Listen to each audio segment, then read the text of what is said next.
Et c'est pas en prenant zéro risque et en étant sur un invest confortable que tu vas devenir millionnaire dans l'immobilier. C'est un univers qui est sombre. Et en fait, c'est un marché qui a l'abandon. Rien ne bat les micro-surfaces parisiennes. Tu mets une annonce sur une chambre de bonne, tu as 600 candidatures en 48 heures. Pour moins de 100 000 euros, je peux m'acheter un morceau d'immobilier parisien. C'est pas un morceau, c'est pas une cave, c'est une unité d'habitation. Et ce 9 mètres carrés, c'est ton entrée sur le marché. Je compte 5 ans pour te rendre millionnaire avec mes chambres de bonne.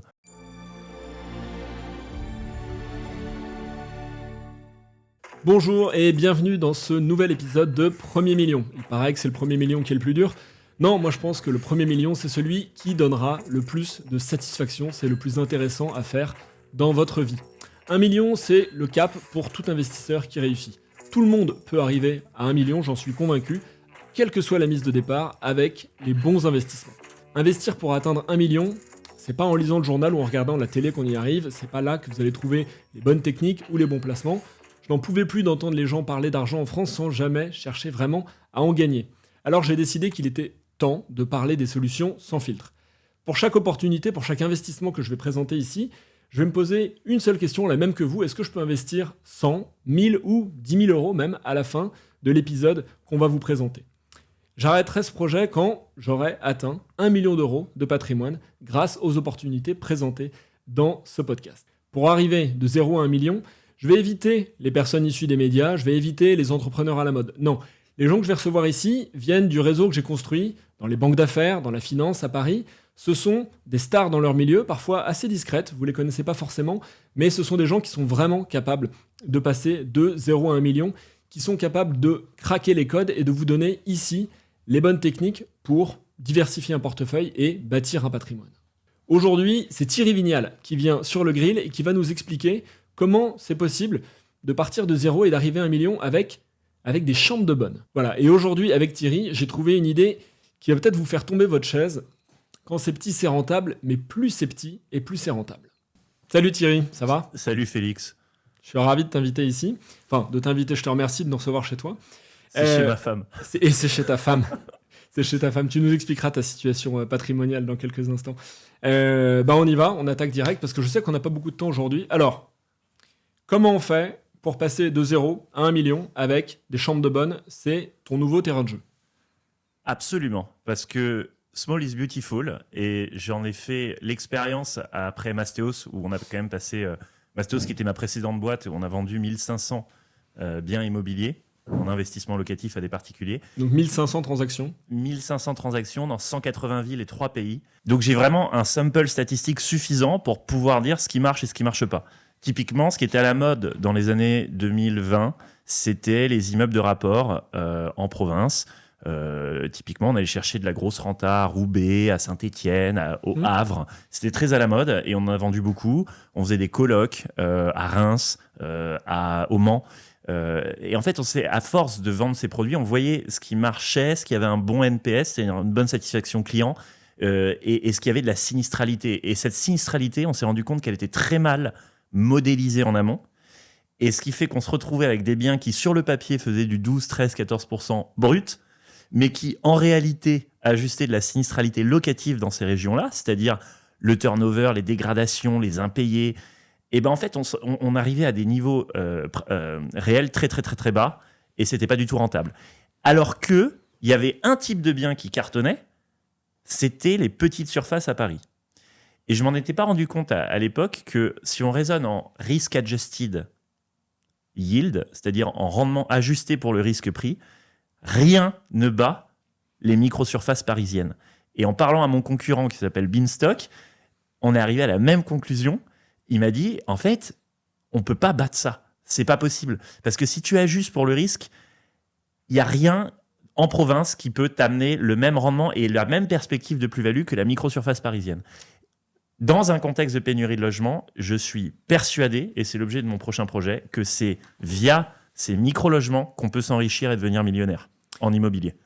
Quand tu dis, tu parles de risk adjusted yield, donc de rendement ajusté au risque, et de rien ne bat justement le niveau de rendement que tu peux faire avec des micro-logements, des micro-surfaces à Paris. Justement, on parle de quel ordre de rendement? Parce que tu dis on peut passer de 0 à 1 million, on peut commencer à 0. qu'est-ce qu'on peut attendre? T'achètes une chambre de bonne aujourd'hui. Qu'est-ce que tu peux attendre comme rendement locatif, c'est-à-dire le loyer sur ton investissement, ou plutôt le projet total, la valeur du projet, et qu'est-ce que tu peux attendre comme plus-value? 2 questions dans l'une. Déjà, philosophiquement, l'approche, c'est de voir qu'il y a une non-linéarité entre le rendement et la surface. Plus tu vas sur des petites surfaces, plus tu vas chercher le plus gros du volume de la demande côté locataire qui se fait forcément sur l'entrée du marché. Et donc, c'est à partir de 9 mètres carrés que tu as une unité d'habitation légale. Et ce 9 mètres carrés, c'est ton entrée sur le marché. Et c'est là où tu vas avoir le plus de demandes parce qu'il y a évidemment plus de gens qui peuvent payer un 9 mètres carrés que de gens qui peuvent payer un 200 mètres carrés. Donc, tu vas là où est la demande. Et il s'avère que ce segment du 9 et plus, donc du 9-14, on va dire, qu'on appelle le micro-logement, il est particulièrement décoté. Parce que justement, ça s'appelle des chambres de bonne, parce qu'il y a un biais négatif qui est mis sur ce type de bien. Et donc, quand tu vas sur le marché de la chambre de bonne parisienne, tu as une demande locative qui est quasi illimitée, et tu as un prix à l'achat qui est ultra décoté par rapport à ce à quoi tu t'attendrais si les prix au mètre carré étaient respectés. Et donc, tu peux trouver des chambres de bonne à 70, 80, 90. Alors, tu vas me dire, oui, à Paris, le prix, c'est 10 000 euros du mètre carré, donc c'est pas si incohérent. En fait, ce qu'il faut savoir aussi, c'est que un mètre carré à l'achat, quand on a 9 et que tu passes à 10, ça a bien plus de valeur que quand on a 100 et que tu passes à 101. Et donc, ce prix au mètre carré, normalement, il est largement amplifié sur les petites surfaces, mais à Paris, il ne l'est pas. Si tu vas à Nice, ton 9 mètres carrés, il coûte 100 000 euros. Alors que Nice, le prix au mètre carré est de 5 000. Dans toutes les villes normalement pricées, plus tu vas sur de la petite surface, plus ton mètre carré coûte cher. Quand je dis qu'à Paris, il est décoté, je ne dis pas qu'il est décoté par rapport au prix moyen, je dis qu'il est décoté par rapport à ce à quoi on s'attendrait sur cette linéarité prix-surface. Ok, donc ce que tu dis, c'est que c'est pas linéaire, plus c'est petit, et plus donc le rendement augmente de manière... Plus le prix de mètre carré a de la valeur. Ouais, ok, donc en valeur, il est parabolique, en rendement, il est, alors peut-être pas parabolique, mais si on parle globalement sur un micro-logement entre 9 et 13-14 mètres carrés, tu peux attendre en rendement locatif, 6, 7, 8 Alors, j'allais y venir, ouais, effectivement, c'est cet ordre de grandeur, mais tout ça pour dire que le mètre carré à l'achat, il est décoté alors que c'est celui qui a le plus de valeur pour le locataire. Mais justement, alors, tu vas reparler du rendement locatif. Il est décoté. Alors, quand tu dis à Nice, 9 mètres carrés, c'est 100 000 euros, j'ai pas trop de mal à l'imaginer parce que tu peux très bien te dire, mon 9 mètres carrés à Nice, toute l'année, je peux trouver des locataires qui viennent en vacances où il y a quand même pas mal d'étudiants entre les campus Sophia Antipolis et autres. Et donc, le marché s'est préparé pour ça. Mais à Paris, il y a quand même de la demande toute l'année. Et donc, pourquoi le marché des chambres de bonne, il est décoté par rapport à d'autres villes? Parce que, en fait, c'est vraiment une spécificité architecturale de Paris. Ouais. Tu as des immeubles dans le 16e, des immeubles bourgeois haussmanniens avec des couloirs de chambres de bonne et des escaliers de service. Et cet univers de la chambre de bonne, qui est le point de départ de ce projet, c'est un univers qui est sombre. T'es déjà allé, on est allé dans une chambre de bonne visuelle, on en a visité une. C'est sombre, tu n'as pas d'ascenseur, tu es au 7e étage, c'est des couloirs qui sont pas entretenus par les copros, et en fait c'est un marché qui est à l'abandon. Tu as une étude de l'INSEE qui est assez récente, qui te dit que tu as 114 400 chambres de bonne à Paris. Okay. La moitié font plus que 9 mètres carrés, mais 85% sont inhabités. Donc tu as 1 million de mètres carrés habitables à Paris qui ne sont pas habités. Et c'est 10 milliards de valeur foncière. C'est ça le constat de départ, qui est de te dire, tu as un monde qui est décoté parce qu'il est pas entretenu, il est pas abordé par les acteurs de l'immobilier. C'est un monde à l'abandon, c'est underground. Ce dernier étage, mais c'est vraiment un monde underground. Et aller travailler cet univers du micro-logement avec une proposition architecturale et financière, c'est ce que j'essaye de faire. Et ça permet, 1, de remettre du logement sur le marché parisien, qui est un marché ultra pénurique, et 2, d'accéder à du bien qui est décoté pour sa surface, face à une demande qui est illimitée. La demande des étudiants, des jeunes actifs, pour se loger dans une unité d'habitation minimale, elle est illimitée. Donc si tu mets une annonce sur une chambre de bonne, tu as 600 candidatures en 48 heures. Ok. Et donc, tu as un rendement qui fait que tu as un prix d'achat faible et une demande locative en face élevée. Donc, tu as un rendement qui est bien plus élevé que sur tous les autres segments de surface. Ouais, donc ce dont il faut se rendre compte, c'est que une partie de ta plus-value, une partie de ton gain en capital, tu le fais à l'achat, parce que tu vas acheter quelque chose, comme tu l'as dit, un peu dark, un peu sombre. Ouais, la peinture n'a pas été peut-être refaite depuis 6 ans. C'est bien pire que ça. Il n'y a pas forcément d'ascenseur. Parfois, les toilettes sur le palier. C'est typiquement parisien. Ouais. Et est-ce que justement ça permet pas pour un investisseur comme toi ou moi, enfin un lambda particulier, de prendre un temps d'avance sur la concurrence que tu peux avoir sur l'investissement locatif sur des gros investisseurs, type marchand de biens ou des gens ou même des investisseurs fonciers institutionnels qui achètent plein d'apparts en même temps pour faire ce que tu disais avant, du rapport, etc. Quand tu achètes de manière unitaire dans des trucs un peu sombres, t'es un peu tout seul, non? Exactement. Si tu veux, pour gagner de l'argent, là, tu parles vraiment de devenir millionnaire relativement rapidement via l'immobilier. Dans aucun monde, c'est facile. Dans aucun monde, tu as du confort à le faire. Si jamais l'approche que tu as pour devenir millionnaire, elle est confortable, c'est qu'il y a un problème. J'étais trader avant à Londres chez HSBC. S'il y a une règle à retenir, c'est que ton rendement, il est corrélé au risque. Le risque, c'est aussi de l'inconfort. Donc forcément, tout le monde est plus à l'aise à acheter un T3 dans le 16e, avec une belle vue et du parquet et des moulures, sauf que c'est pas là où tu vas faire du rendement. Non. Tu vas t'enrichir là où les autres ne vont pas. Il faut être contrarian. Et il y a un segment de marché à Paris où personne ne va, où tu vas avoir des auditeurs qui vont hurler, et je suis prêt à répondre à toutes les attaques. Il y a un segment, c'est le micro-logement. Tout ce qui fait moins de 14 mètres carrés, c'est à l'abandon complet. J'en ai visité des centaines au cours des derniers mois. Je peux te dire que c'est un univers qui est absolument sombre, inexploité, que personne regarde, qui est insalubre dans la majorité des cas. Et c'est là où tu vas créer de la valeur sociétale, parce que tu vas remettre du logement sur un marché pénurique, et tu vas créer de la valeur financière, parce que tu vas réhabiliter un type de logement décoté, et tu vas pouvoir en tirer une valeur maximale via du bail mobilité, pour répondre à la demande flexible, on en reparlera. C'est un des cas d'usage qui permettent de maximiser ta rentabilité. Mais c'est clairement pas un investissement confortable. Tu es sur des micro-surfaces, tu peux avoir des a priori en termes de décence de logement qui sont tout à fait fondés. Et pour y répondre, il faut une proposition architecturale forte.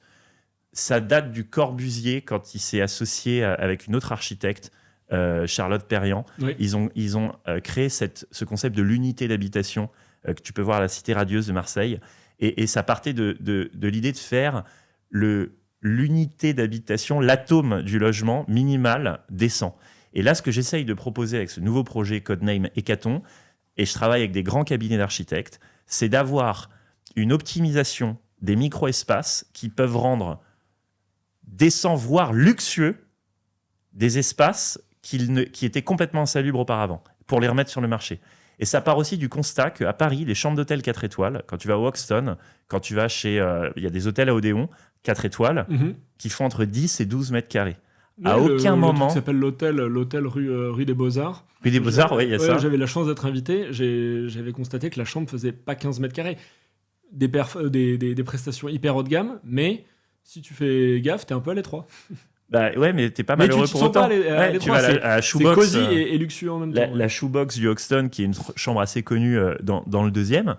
Je sais pas combien est la nuit, mais c'est très cher. Ça fait 12 mètres carrés. Et personne ne hurle. Bien sûr que personne ne hurle. C'est pas une question de surface, c'est une question de prestation, de confort, d'expérience. Donc si tu arrives à offrir une expérience sur un espace compact, que tu arrives à offrir du luxe compact, en fait, tu règles le problème de la surface et tu peux remettre sur le marché des logements et tu peux rentabiliser ce type d'investissement qui est particulièrement inconfortable et technique, je te l'accorde. Ok, donc si on fait on déblaye le terrain, déjà, on vise des surfaces entre 9 et 14 mètres carrés. C'est la définition de ce qu'on appelle un micro-logement. Un micro-logement. À peu près tous les arrondissements de Paris. C'est concentré dans l'ouest parisien. Ouest vraiment, parisien. Tu tires un trait au milieu.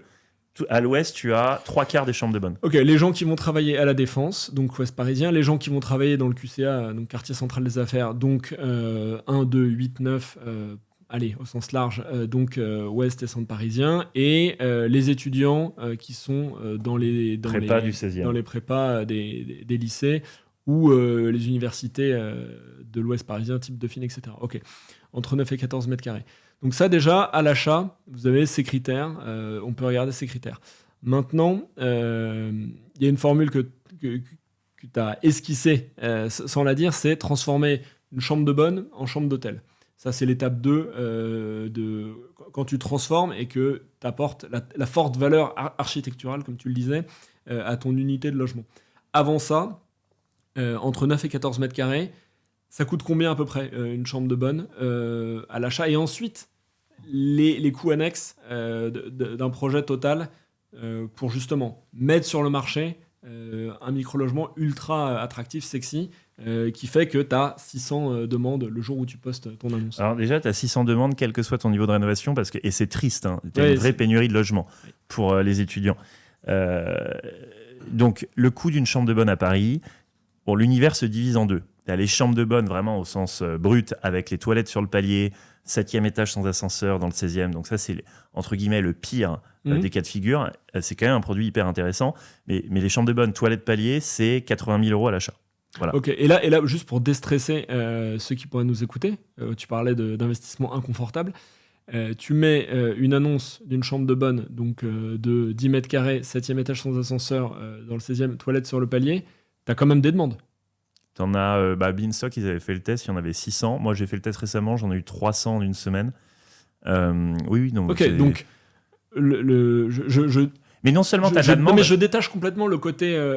J'essaie de regarder le truc objectivement. Je détache la dimension de décence et de ce que je veux louer ou pas, mais c'est ce que je peux louer. Rien que ça, si tu fais rien, si tu mets peut-être 3 coups de peinture et 2 ampoules, tu auras 300 demandes. Mais c'est pas parce que tu as 300 demandes que tu fais une bonne action à mettre un truc avec un coup de peinture de 9 mètres carrés toilette palier sur le marché. Moi, le but de ma démarche, c'est aussi de faire de ces logements qui sont littéralement insalubres des chambres d'hôtel pour les étudiants, avec un loyer qui reste cohérent pour eux. Et donc, le but c'est pas parce que tu as 600 candidatures que tu dois t'affranchir des travaux qui sont de ton devoir pour loger dignement des gens et faire d'une petite surface une bonne expérience. Donc voilà, le monde il se divise entre chambre avec toilette et sans toilette. C'est l'univers du micro-logement. C'est là où se fera la différence de prix. Et évidemment, tu as un gap de prix qui est énorme entre le toilette extérieur et toilette intérieure. Donc toilette à l'extérieur, c'est 80 000 €. Voilà. C'est 9 mètres carrés, entre 80 et 90 000 €. 90 000 € s'il y a un balcon, s'il y a un ascenseur et si c'est super propre dans les parties communes. 80 000 € si tu es au dernier étage sans ascenseur, etc. Pour du 9-10 mètres carrés. C'est le prix. Si tu es en dessous, tant mieux pour toi et c'est probablement qu'il y a un problème. Si tu es au-dessus, il faut négocier. Après, tu as l'univers des micro-logements avec toilette et là, tu vas passer à un cap, tu vas être sur du 120 et plus. Et ça ne dépassera pas le 150. Enfin, il ne faut pas que ça le dépasse, sinon on est hors budget.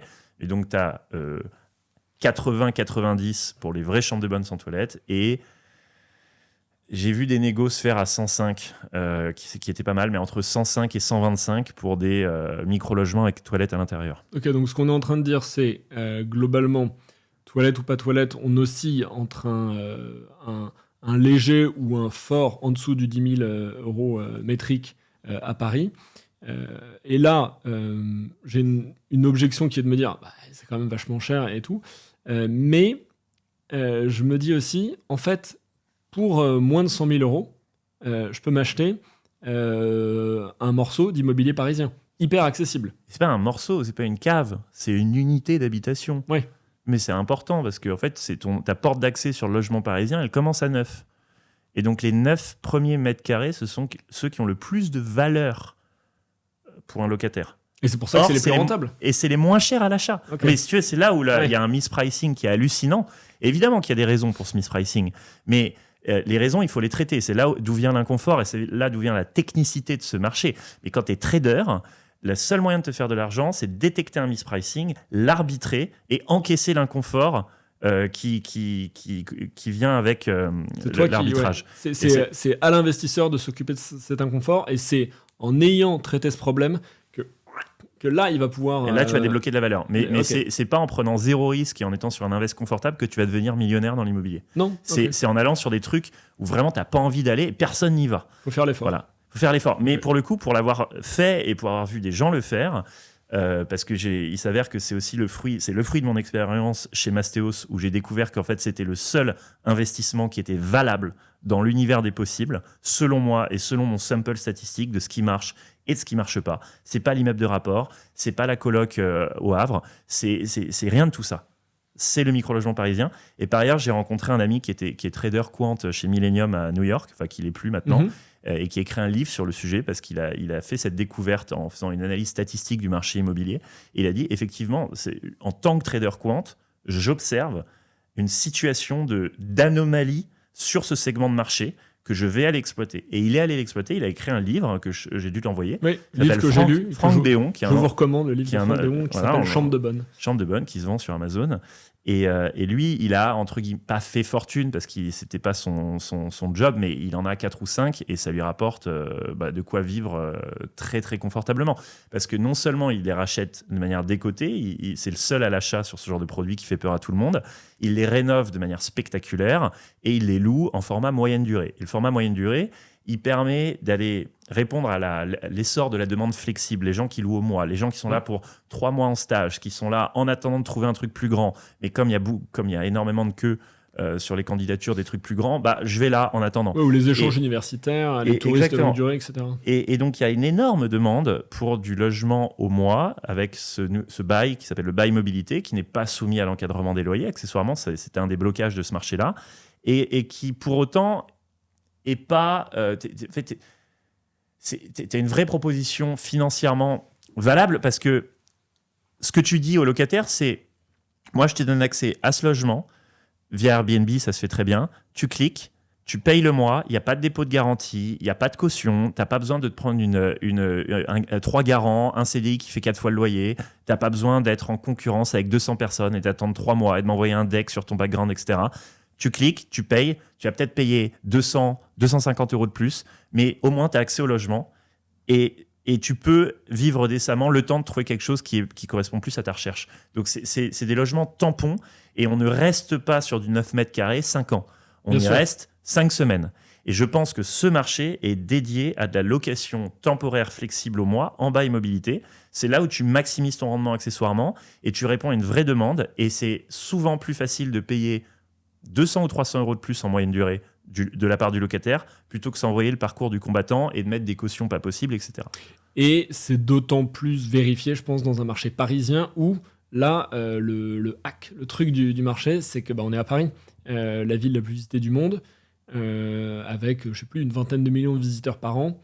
C'est pas de la courte durée ce que je propose, mais oui. Non, mais on va pas. Non, je parle pas de Airbnb, mais je parle de l'attractivité de Paris en tant que telle. C'est-à-dire, comme tu le disais, un salarié qui est expatrié, mais pour 3 à 6 mois parce qu'il était chez Danone au Brésil et là, il a une mission au siège à Paris. Quelqu'un qui fait un échange Erasmus, je sais pas si ça s'appelle encore. Mais t'en as plein.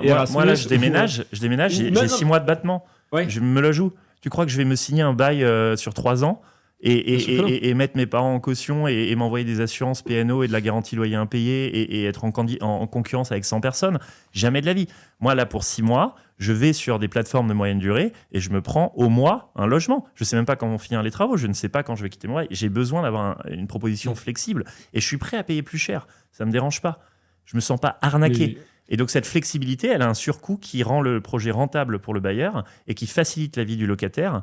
Et donc voilà, c'est vraiment win-win. Et tu remets du logement sur le marché dans une ville qui est extrêmement attractive, mais qui est inconstructible, ni en vertical, ni en horizontal. Tu ne peux pas construire de nouveaux logements dans Paris et tu peux plus surélever. Donc il n'y a qu'une seule solution pour répondre à la pénurie du logement, c'est débloquer ce 1 million de mètres carrés habitables des micro-logements parisiens, le remettre sur le marché d'une manière ou d'une autre. Moi, ça passe par une proposition qui est architecturale et financière.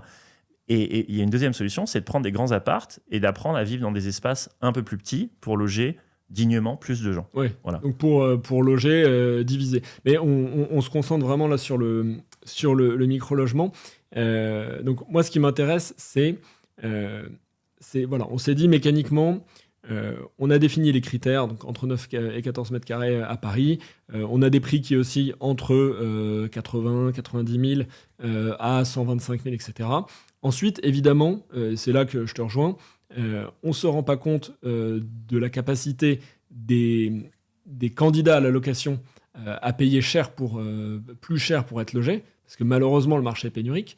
Donc on peut profiter de ce marché qui est structurellement inflationniste, mais si tu fais payer plus cher un loyer, il faut que ça se justifie. Et c'est là qu'on va parler, je voudrais qu'on parle de, maintenant qu'on a le projet, qu'on a identifié le bien, on est rentré dans la chambre de bonne, on prend un marteau, on pète tous les murs. Comment on fait, qu'est-ce que toi tu définis comme un logement décent avec une proposition architecturale forte qui transforme la chambre de bonne en chambre d'hôtel. En gros, les travaux, mais pas les travaux classiques, pas juste 3 étagères Ikea et une bibliothèque Billy, mais qu'est-ce qui va faire la différence en locatif qui justifie justement le rendement plus élevé et les détails qui justifient aussi une super plus-value à la revente. Il faut tout faire rentrer dedans. Il faut que tu aies accès à tous les équipements d'un appartement normal dans un espace ultra compact. Et tu sais qu'il n'y a qu'un seul domaine où on arrive à faire ça. Je t'en avais parlé. Mais à ton avis, dans quel domaine les gens arrivent à tout faire rentrer dans des micro-espaces en version ultra luxe ? Tu peux pas trouver plus luxueux au monde et tu as tous les équipements dont on parle dans des espaces encore plus petits qu'une chambre de bonne. Dans des yachts ou dans des bateaux ? Exactement. Ouais. Dans des cabines de yacht. Je travaille avec un architecte qui s'appelle Jean-Christophe Ortlieb, Okay. qui a fait des choses merveilleuses. Il a cofondé Teddy Bear, il a fait Edgar Suite, enfin en tout cas la charte architecturale. Et lui, il adore le yachtisme. Donc il a fait des cabines de yacht, des yachts de 95 mètres, des yachts plus petits. Et ces cabines de yacht, à aucun moment, tu te dis oh, le pauvre milliardaire qui doit dormir dans une chambre de yacht de 11 mètres carrés. Non, tu te dis c'est le luxe ultime. Pourtant, ça fait la surface d'une chambre de bonne. Et dans l'univers du yachtisme, ils ont une R&D qui date depuis 1950 où ils ont tout inventé. Ces espaces, ces micro-espaces, ça se traite de manière très technique. Dans les yachts, ton canapé, il fait lit, il fait table de salle à manger. Tu sors les chaises de dessous le lit, la table, elle se rabaisse et le matelas vient par-dessus. Ton canapé, c'est un lit, c'est une table de salle à manger, c'est un bureau. C'est ça le luxe, c'est que tu as tout et que c'est ultra fonctionnel. Et ultra luxueux. Enfin, ultra luxueux. T'as tout. Après, c'est le niveau de prestation qui après, définit le luxe. après, t'as un ressenti luxe parce qu'ils vont travailler au millimètre, ils vont mettre des matériaux nobles.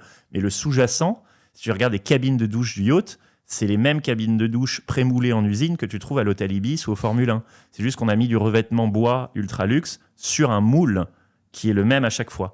Okay. Et donc, nous, sur ce projet que j'ai appelé Hécaton et qui a peut-être vocation à changer de nom, Hécaton, on en reparlera, ce qui veut dire 100 en grec, parce que ça fait 100 square feet, une chambre de bonne, ça fait 9 mètres carrés, il y en a 100 000, ça coûte 100 000 euros pièce, grosso modo. Ça fait sens de l'appeler Hécaton. Le chiffre 100 revient souvent, et en grec, ça se dit Hécaton.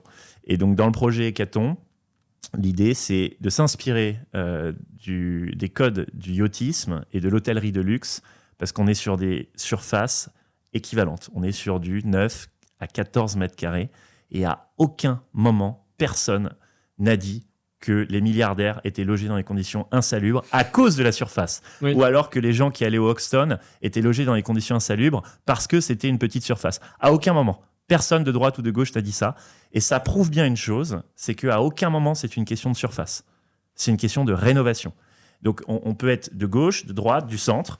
Le marché des chambres de bonne, c'est un marché qu'il faut traiter parce qu'on est en pénurie de logements et il faut l'aborder avec la technicité d'un designer de cabine de yacht, parce que c'est comme ça que ça se traite. Et on peut tout faire rentrer dans 9 mètres carrés. Vraiment tout. Ok, alors, donc, j'aime bien cette inspiration qui vient de quelque chose de très travaillé, très recherché avec un designer de cabine de yacht.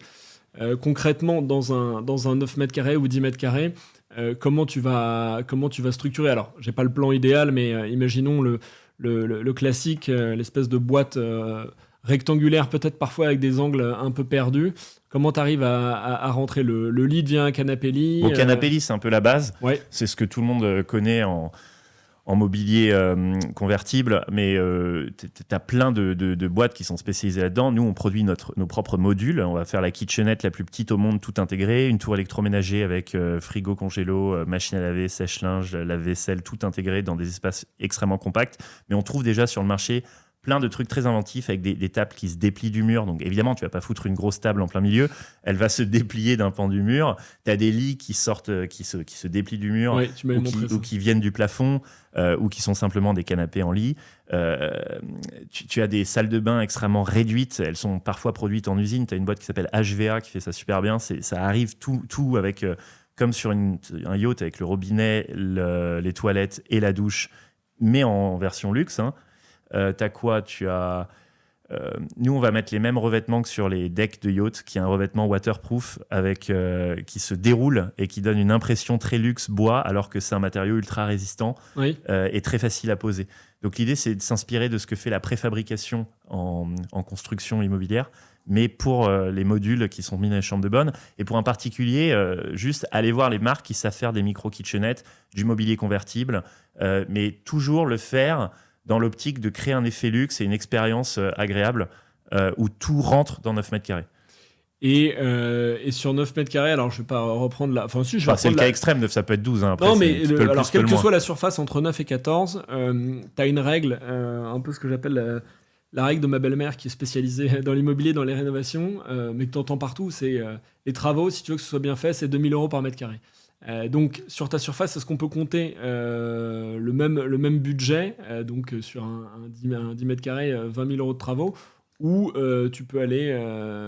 Il y a des trucs malins à faire pour réduire, ou alors c'est incontournable. Et je comprends, l'investissement doit quand même garantir la décence du logement. Quand je dis décence, c'est pas uniquement logement décent, c'est logement exceptionnel dans son niveau de prestation pour pouvoir justifier de ton utilité de le remise sur le marché, mais aussi du niveau de loyer qui est attendu. Est-ce que c'est quoi à peu près la règle?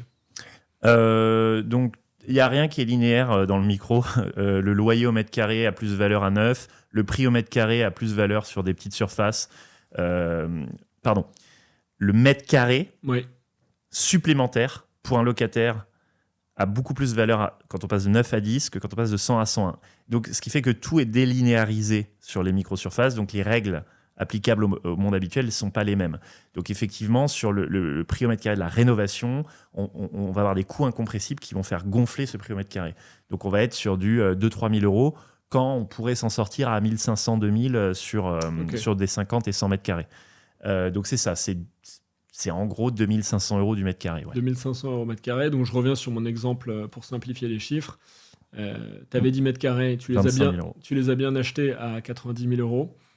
Parce qu'il y avait une décote, parce qu'ils étaient au 7e sans ascenseur. Mais il y avait une jolie vue sur la Tour Eiffel, dans celui qu'on a visité. T'as 25 000 €. Il y avait un ascenseur dans celui qu'on a visité et un balcon qui donnait sur le canal Saint-Martin. Ah oui, alors. Et j'espère qu'on va réussir à l'avoir celui-là. J'espère aussi. On refera un épisode sur ma première chambre de bonne si j'avance avec Hécaton. Pour l'instant, ça avance pas mal. Donc, ouais, t'es à 90 000 € plus 25 000 € de travaux à peu près. T'es à 115 000 €. Parce que, bon, ça se finance tout ça.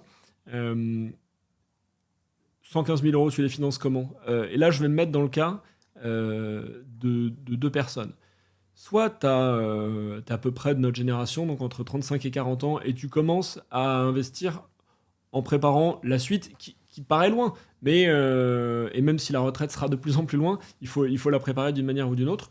Soit carrément, tu en es beaucoup plus proche, tu as 60-65 ans, et tu veux un investissement plus de rentabilité.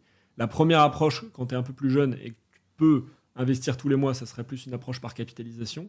Et la deuxième approche, tu as du cash. Dans les deux cas, comment tu finances? Est-ce qu'il faut essayer de tout apporter ou est-ce qu'il faut essayer de leverager un maximum et d'essayer de s'endetter?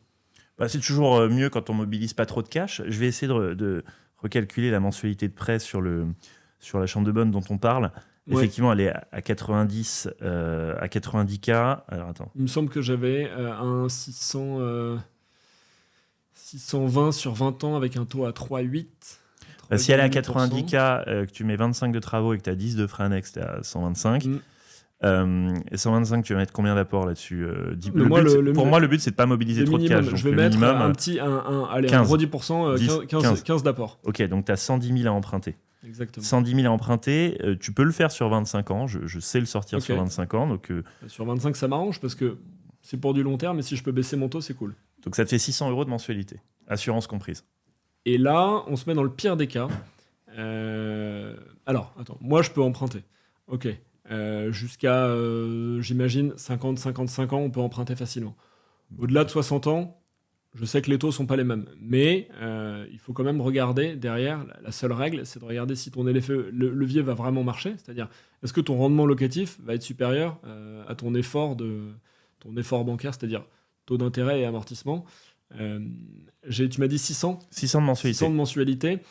On reprend l'exemple de l'avenue Richeran, donc à l'angle du canal Saint-Martin, qui faisait donc, c'est quoi, 10 mètres carrés 9 mètres carrés. On pouvait espérer combien de loyer là-dessus? Alors, si tu es en longue durée, tu as un plafonnement. J'ai pas envie de m'embêter, je suis en longue durée, je prends un étudiant très gentil, très bien élevé. Alors, tu vois, une chambre de coloc à Paris, là, les belles chambres de coloc en co-living, elles sont à 1000, 1200 euros. Là, le 9 mètres carrés, dès que tu le prices au-dessus de 600, tout le monde crie et j'entends. Mais là, on parle vraiment d'une chambre de luxe. À 600... Elle est meublée en plus. C'est pas qu'elle est meublée, c'est que là, dans ton cas, t'as mis 2500 du mètre carré. C'est vraiment, en plus, l'immeuble est parfait. Il y a un ascenseur, les toilettes, elles sont juste en face. Enfin, vraiment, il y a rien de choquant à mettre un loyer à 600 euros qui est ta mensualité. Mais c'est pas une question de choc pour moi. Si, de choquant ou décent, c'est une question de marché. Je comprends, mais je sais qu'on est face à un auditoire qui est financiarisé, mais là, c'est quand même un sujet qui est politique, c'est un sujet social. On est sur du logement d'une catégorie de population plutôt vulnérable. On peut être taxé d'agressivité financière, de ce côté prédateur, d'aller se faire de l'argent sur le dos des populations locataires les plus vulnérables. Et j'entends ce discours. Donc là, je voudrais juste être au clair. J'ai parlé à beaucoup de locataires pour des chambres de bonne. Ils préfèrent largement avoir 9 mètres carrés dignes d'une chambre d'hôtel dans Paris à 600 euros qu'être à 500 euros et s'envoyer 1h30 de RER tous les matins pour gagner 5 mètres carrés de plus. Non, mais vraiment, parce que c'est ça, ou en résidence étudiante du CRU, c'est des conditions déplorables. Donc 600 euros, c'est un bon loyer. Alors, les loyers sont plafonnés à Paris, donc pour arriver à 600 euros de loyer sur Richeran, tu dois justifier d'un complément de loyer. Sur Richeran, tu as vu Canal Saint-Martin, vu Sacré-Cœur, et tu as tous les équipements les plus modernes possibles qui sont dans le logement. Donc tu peux jouer là-dessus. Il y a mille et une façons d'appliquer, parce que personne va respecter l'encadrement des loyers sur les petites surfaces. C'est une formule qui ne fonctionne pas sur les petites surfaces. L'encadrement des loyers, c'est en gros, au max, en meublé, majoré, 40 euros du mètre carré. Tu peux pas louer une chambre de bonne à 350 euros par mois, il n'y en a pas. C'est-à-dire qu'il n'y en a aucune qui est louée à ce prix-là. Aucune. Vous pouvez aller sur le Bon Coin ou celui-là, ça ne fonctionne pas. Donc la loi est mal faite. Et donc, c'est à prendre en compte. Le loyer doit s'approcher de 600 euros pour ce genre de bien en longue durée. Et en bail mobilité moyenne durée, on peut aller viser le double, voire plus, si on est super haute sur Airbnb. Ouais, parce que c'est ce que je me dis. C'est t'as la loi, on pense qu'on veut de l'encadrement des loyers. Il est protecteur, mais il est mal fait dans le sens où... pour l'instant, il protège personne. Et surtout, il protège surtout il défend les candidats locataires d'accéder à des loyers. Et d'accéder à du logement, puisque d'accéder à du logement. S'il y a 80 000 chambres de bonne qui ne sont pas sur le marché, c'est aussi parce que le plafonnement des loyers font que c'est pas rentable de les mettre sur le marché. Donc c'est pour ça que tu as 1 million de mètres carrés qui ne sont pas habités. C'est parce que la formule fait que tu peux pas le louer plus de 300 et quelques. Et non, à ce prix-là, c'est pas rentable de faire des travaux pour le louer à des conditions intéressantes. Mais c'est un peu une mascarade parce que si tu regardes sur n'importe quelle plateforme de location type bien ici, Se Loger, il faut que j'en cite une troisième pour pas faire de pub, mais et voilà, particulier à particulier ou entre particuliers, tu regardes sur les critères qu'on fixe. Donc mettons que tu cherches un 9-15 mètres carrés dans ce quartier-là à Paris ou même partout à Paris, mais rien en dessous de 600 euros. Et donc ça veut dire que c'est-à-dire que personne ne respecte cette loi. Personne ne peut se permettre de la respecter, en fait. C'est ça. Et donc, en fait, cette loi, elle est hyper perverse parce qu'elle retire du logement d'un marché qui est en pénurie de logement, et elle les retire auprès de la population qui en a le plus besoin, qui sont les étudiants et les jeunes actifs qui sont obligés de se loger je ne sais pas où et de s'envoyer 1h30 de RER le matin et le soir parce que quelqu'un a décidé... Enfin, tu vois, pour le DPE, la formule, elle vient de changer pour les petites surfaces. Je ne sais pas si tu es au courant. Ouais. Avant, la formule, elle pénalisait massivement les petites surfaces parce que tu divisais la consommation énergétique par le nombre de mètres carrés. Et donc, forcément, tous les micro-logements étaient en G. C'était des passoires thermiques. Là, elle a changé. Elle devrait changer pour le plafonnement des loyers. C'est pas parce qu'on va aller se faire de l'argent sur des populations locataires vulnérables. C'est parce qu'on va pouvoir, en changeant la formule, remettre sur le marché ce 1 million de mètres carrés qui est à l'abandon et rendre rentable le fait de les réhabiliter. Donc, tant que... Moi, je ne suis pas pour les marchands de sommeil. Ce que je dis Non, juste, c'est que face à un marché où il n'y a plus de logement, il faut trouver une solution qui soit financièrement viable et qui soit techniquement possible, avec une proposition architecturale forte pour remettre ces logements sur le marché. Et c'est vrai que, parce que le thème de ton podcast, c'est comment on devient millionnaire avec ça, c'est pas je deviens millionnaire en appauvrissant des locataires vulnérables, c'est je deviens millionnaire en répondant à une demande spécifique qui est la demande de logement flexible en bail mobilité, avec une proposition architecturale qui rappelle une chambre d'hôtel. Désolé, Splash, c'est le micro-logement, mais version canin. Voilà, on l'a pas présenté, mais c'est nos invités, on la a version... Splash et on a l'autre, Chips, qui se répondent. Splash, elle vit dans une micro-niche de 0,5 mètres carrés. Donc elle-même peut témoigner du fait qu'elle est concernée par le plafonnement. Non, mais je suis d'accord avec. Je suis d'accord avec. Et comment on devient millionnaire avec ça? Ce sont des investissements qui sont autofinancés. En longue durée, tu vas pouvoir le louer 600 € pour 600 € de mensualité. À peu de choses près, tu es quand même assez proche de l'autofinancement. En bail mobilité, tu vas pouvoir faire le double. Tu vas pouvoir générer un cash flow. Et si tu génères un cash flow, tu génères un track record auprès du banquier qui te permet d'en faire plusieurs. Voilà. On a quand même certaines banques qui utilisent le calcul différentiel. Et ces banques-là, elles vont regarder si ton investissement il tourne. Et quand tu es dans un véhicule pro, ça peut être une SAS ou une SCI à l'IS, et que tu n'es plus soumis à la réglementation bancaire qui concerne les particuliers, si tu passes en banque pro, avec un véhicule pro qui en a acheté une, puis deux, puis trois, tu peux justifier comme n'importe quelle entreprise que tu as un business qui est rentable, qui tourne et qui est susceptible d'être financé pour les prochaines opérations. Et c'est à ce moment-là que tu peux faire une boule de neige de chambre de bonne. Et en plus, c'est granulaire. Tu peux commencer petit, tu peux te faire la main, tu peux te générer un track record vraiment sur... Tu peux lisser ton risque en DCA parce que en fait, tu vas pas mettre tous tes œufs dans un hôtel ou dans un immeuble de rapport. Tu vas le faire de manière lissée. Donc, c'est du dollar cost averaging appliqué à l'immobilier. Tu vas te générer un track record qui va permettre aux banques de te financer les suivantes et d'aller chercher ton million d'euros, en tout cas en asset under management, mais aussi via la génération de cash flow que tu vas releverager sur ton prochain projet en apport. Avec du patrimoine net, tu vas pouvoir aussi arbitrer les chambres de bonne que tu as achetées ultra décotées et que tu as transformées en chambre d'hôtel, sur lesquelles tu as réussi à rattacher les toilettes en te connectant à l'évacuation avec la demande à la copro, ou en rachetant des bouts de couloir, des petits mètres carrés supplémentaires qui vont te faire passer de 8,75 à 9. Tu vas prendre x2 sur ton prix. Il y a plein de techniques dans cet univers des chambres de bonne pour faire des plus-values assez conséquentes. Et c'est ces techniques qui vont te permettre de générer des plus-values rapides. Et donc, ça peut se faire dans un mix de portage locatif avec effet de levier et d'arbitrage sur certains biens. Tu vois, si tu as 4 chambres de bonne, tu peux aller monétiser la plus-value sur la 4e, continuer à générer du cash flow sur les 3 premières, te faire refinancer les suivantes en minimisant de plus en plus l'apport que tu vas mettre, et puis travailler... peut-être une stratégie marchand de biens sur une partie où tu vas aller faire du value add sur du raccordement ou du rachat de parties communes ou de combles, etc. Ok, alors ce qui m'intéresse, c'est que tu ouvres un chemin. Finalement, bon, si tu as 4 ou 5 chambres de bonne, tu te rapproches du chemin de 0 à 1 million. Tu es plus proche de 1 que de 0. Globalement, c'est la première qui va être la plus dure.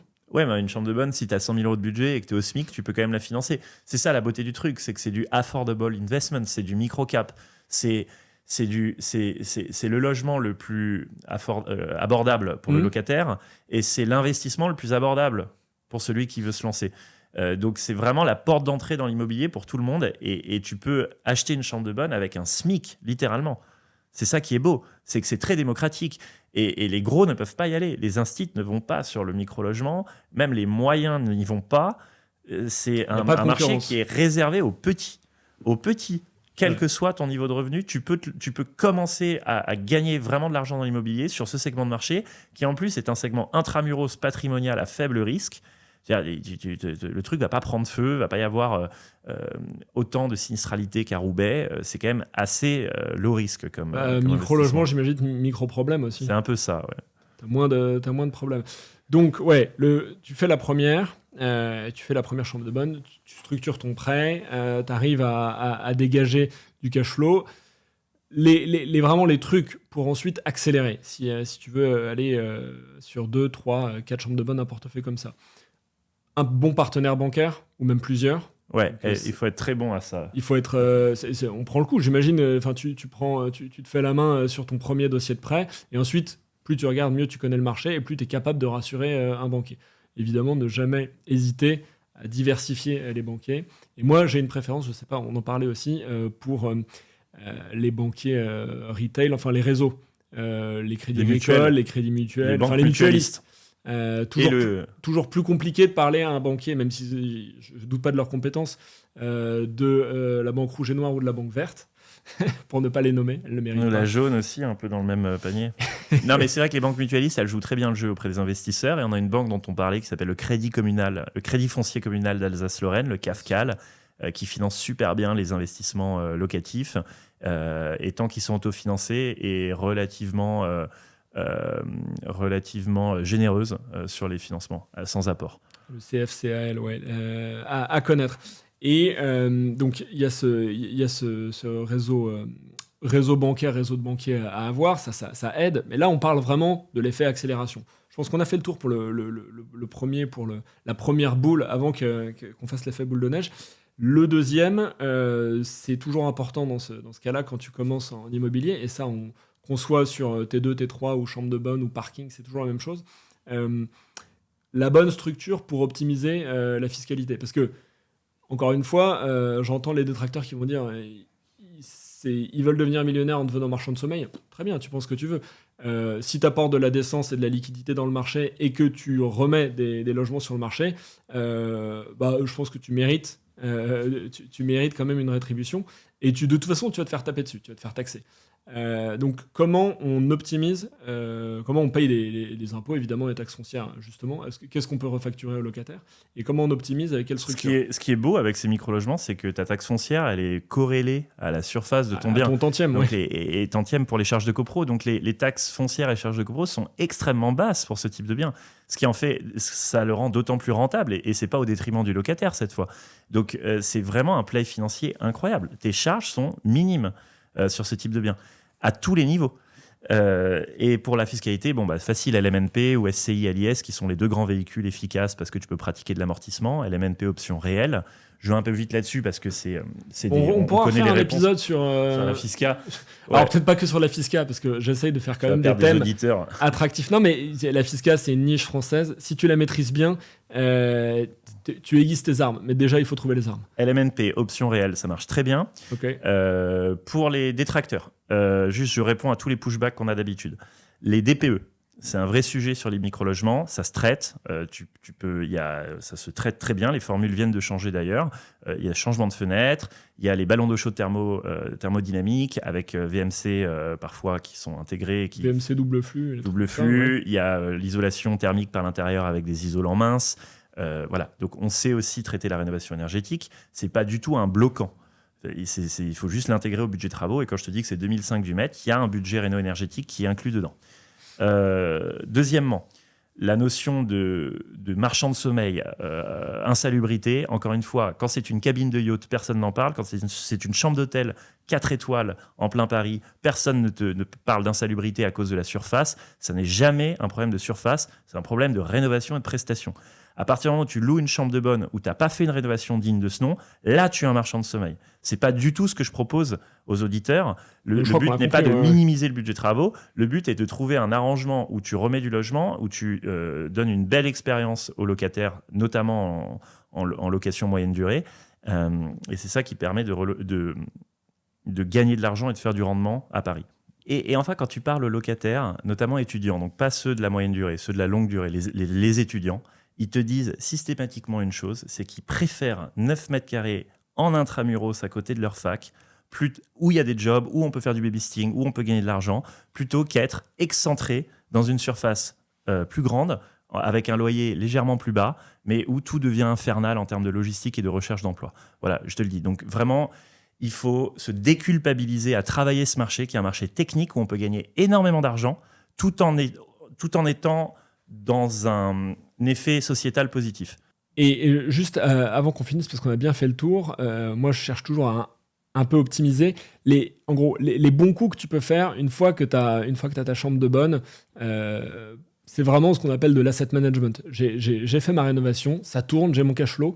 et sur un voilà, j'ai joué le micro-logement. C'est quoi les petits trucs qui vont me permettre de vraiment de bien pousser ma plus-value à la revente? C'est un marché, le marché du micro-logement, où tu peux aller faire des bons coups si tu es légèrement en dessous des seuils.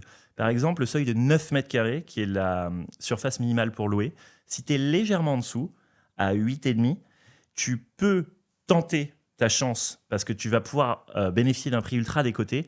Et ensuite, le demi-mètre carré, tu peux aller le chercher soit en grattant, soit en rachetant un bout de partie commune à la copropriété. Donc, par exemple, si tu es en bout de couloir, tu vas pouvoir faire une offre sur une partie du bout du couloir pour passer le seuil du 9 mètres carrés. Et c'est là où tu vas pouvoir passer d'un bien ultra décoté à un bien qui a une valeur de marché normale. Donc, de 70 à 110 000 euros parce que tu as racheté moitié prix le bout du couloir à la copro ou alors les toilettes adjacentes sur lesquelles tu vas pouvoir te connecter à l'évacuation pour les remettre sur le logement.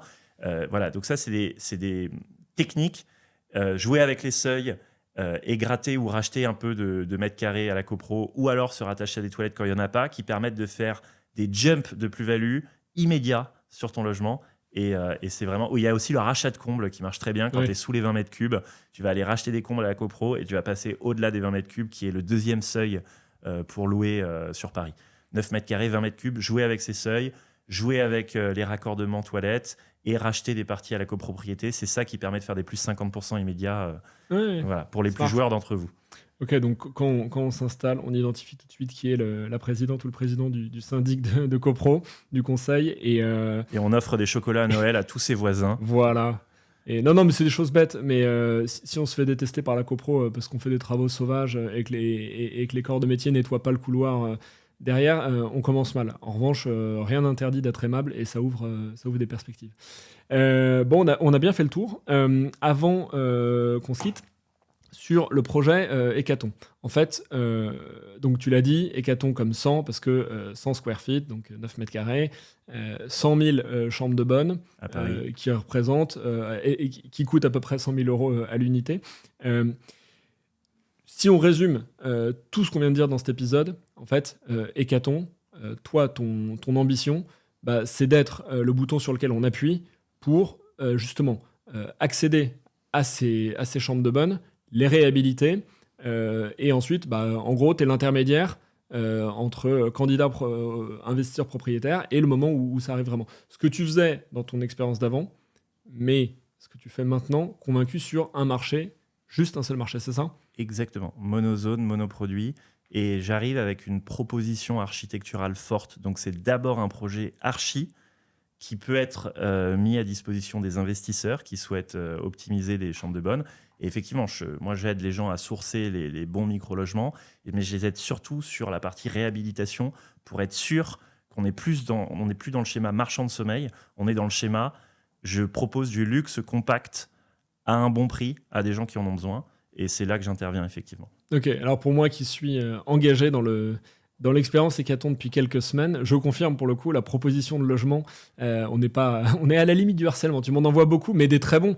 Et je ne sais plus où donner de la tête, mais heureusement, je peux avoir tes conseils pour visiter et choisir. L'étape 2, on en reparlera. Ça sera justement la proposition architecturale et comment on atteint un niveau de prestation qui justifie justement le rendement, les plus-values latentes et puis la route de 0 à 1 million. C'est l'objectif de l'épisode. Il faudra en faire plus qu'une pour devenir millionnaire, mais tu vas voir, ça va vite. Si la première, elle marche bien, on trouvera le partenaire bancaire qui te finance les autres.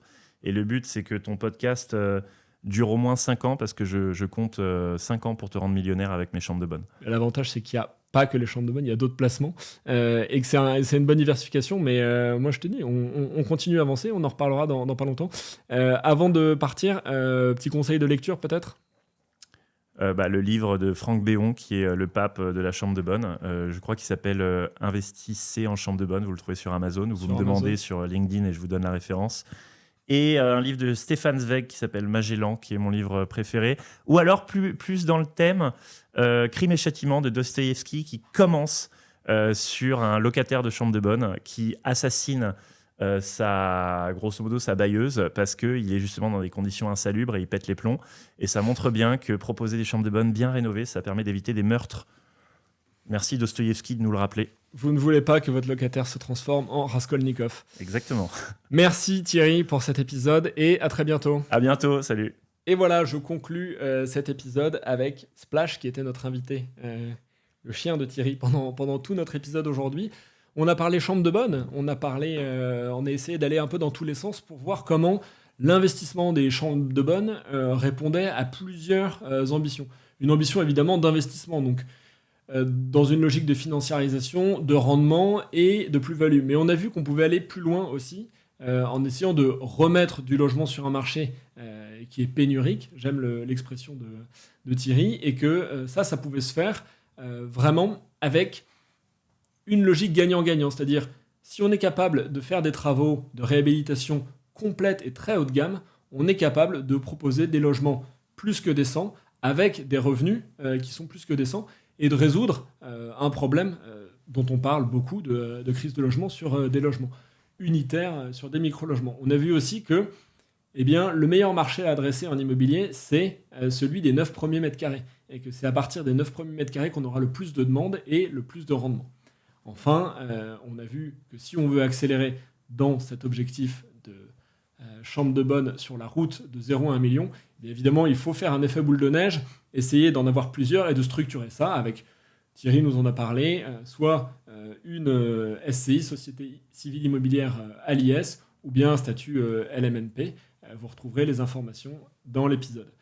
On va suivre évidemment les avancées de Thierry dans le projet Hécaton. Moi-même, je suis engagé avec lui pour essayer de trouver ma première chambre de bonne, celle qui va me permettre d'un coup d'améliorer mon patrimoine et j'espère de faire tous les bons coups dont il a parlé pour essayer de maximiser la plus-value. Alors est-ce que ce sera le rachat de combles perdus, d'un bout de couloir, le raccordement des toilettes? Je vous en dirai plus dans quelques semaines. J'ai été ravi de faire cet épisode en votre compagnie, avec Thierry, avec Splash et avec vous, tous les auditeurs. On se retrouve très vite pour un nouvel épisode de Premier Million. Salut à tous.